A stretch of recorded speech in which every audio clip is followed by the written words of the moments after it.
నెల్లూరు జిల్లా వరికుంటపాడు మండలం నల్లబొత్తులవారిపల్లి గ్రామంలో హిందూ దేవాలయ నిర్మాణం అంశంగా వివాదం నెలకొంది. గ్రామస్తులు శాంతియుతంగా, చట్టబద్ధంగా దేవాలయ నిర్మాణం చేపట్టాలని ప్రయత్నిస్తుండగా ఒక మహిళ నుంచి అభ్యంతరాలు వ్యక్తమవుతున్నాయి. దేవాలయ నిర్మాణానికి అడ్డుకునేలా జరుగుతున్న ఈ చర్యలు గ్రామస్తుల ఆధ్యాత్మిక భావనలను బాధిస్తున్నాయనే ఆరోపణలు వినిపిస్తున్నాయి. ఈ ఘటనతో గ్రామంలో ఉద్రిక్తత పరిస్థితులు తలెత్తే అవకాశం ఉందని స్థానికులు ఆందోళన వ్యక్తం చేస్తున్నారు. ఇలాంటి సందర్భాలలో వ్యక్తిగత అభిప్రాయాల కంటే చట్టం, శాంతి, సామరస్యం ముఖ్యమని పలువురు సూచిస్తున్నారు. దేవాలయ నిర్మాణం విషయంలో ఎవరికి అభ్యంతరాలు ఉన్నా వాటిని చట్టపరంగా, అధికారికంగా మార్గంలో పరిష్కరించుకోవాల్సిన అవసరం ఉందని గ్రామస్తులు అంటున్నారు.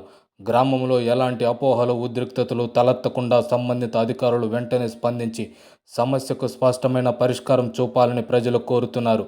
శాంతి భద్రతలు కాపాడటం, గ్రామ ఐక్యతను నిలబెట్టడం ప్రతి ఒక్కరి బాధ్యత అని గ్రామ పెద్దలు అభిప్రాయపడుతున్నారు.